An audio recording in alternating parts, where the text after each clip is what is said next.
친구들 안녕. 주일 담임 목사님의 설교 말씀을 우리 친구들이 이해하기 쉽게 새롭게 만들어낸 되새김 시간이 돌아왔습니다. 선생님과 함께 오늘의 말씀을 읽어보도록 하겠습니다. 하나님은 미쁘시니라. 우리가 너희에게 한 말은 예하고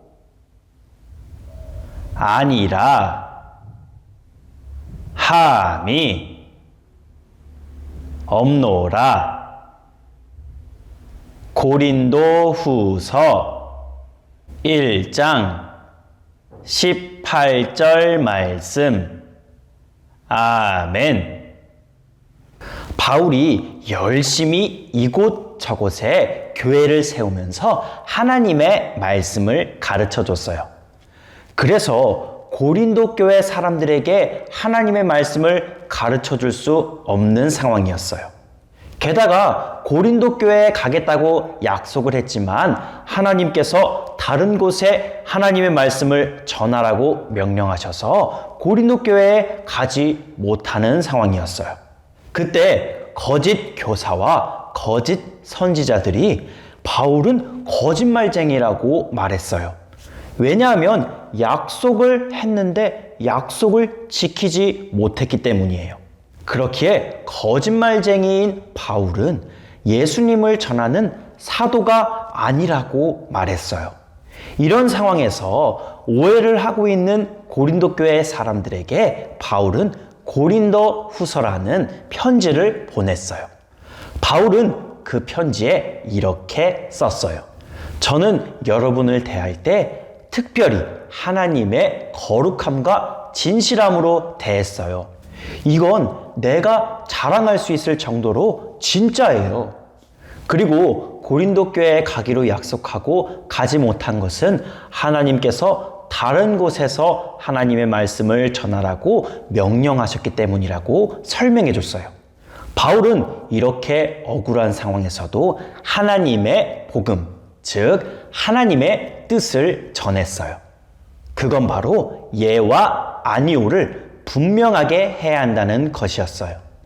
오늘은 어떤 것에 예해야 하고 어떤 것에 아니오 해야 하는지 함께 배워보도록 하겠습니다. 첫째, 세상에 대해서 아니오라고 말해야 해요. 세상은 정직함이 없어요. 그리고 자신을 위해서라면 다른 사람은 힘들어도 된다고 가르쳐요.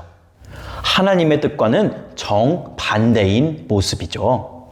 그렇기에 우리는 세상에 대해서 아니오라고 말해야 해요. 다시 말해 정직하게 살고 남을 소중히 여기고 사랑해줘야 한다는 뜻이에요. 둘째, 사람에 대해서 아니오라고 말해야 해요. 우리는 하나님의 말씀대로 살아가는 그리스도인들이에요.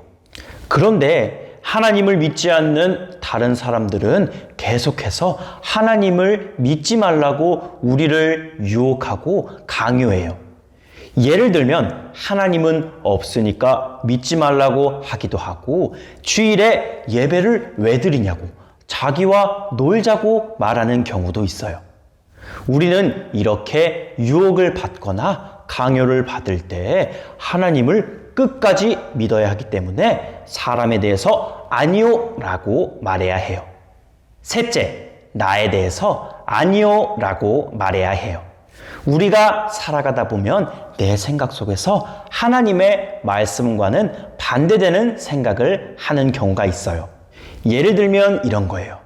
하나님은 다른 사람을 사랑하라고 하셨지만 우리 속에서는 다른 사람을 미워하고 싶어하는 마음이 있고 또 하나님은 힘들어하는 사람을 위로해 주라고 말씀하셨지만 나는 그 사람을 놀리고 싶은 마음이 들 때가 있어요. 그렇기에 우리는 하나님의 말씀과는 반대되는 생각을 가지고 있는 나에게 아니오라고 말할 수 있어야 해요. 그리고 하나님께 하나님의 말씀대로 살아갈 수 있도록 도와주세요 라고 기도해야 해요. 이렇게 세 가지에 대해서 아니오라고 말을 하고 우리는 오직 하나님의 말씀에만 예 하고 순종해야 한답니다. 우리 친구들이 세상과 사람과 나에 대해서는 아니오라고 말하고 하나님의 말씀에 대해서는 무조건 예라고 순종하는 멋진 그리스도인이 되길 바랍니다. 안녕!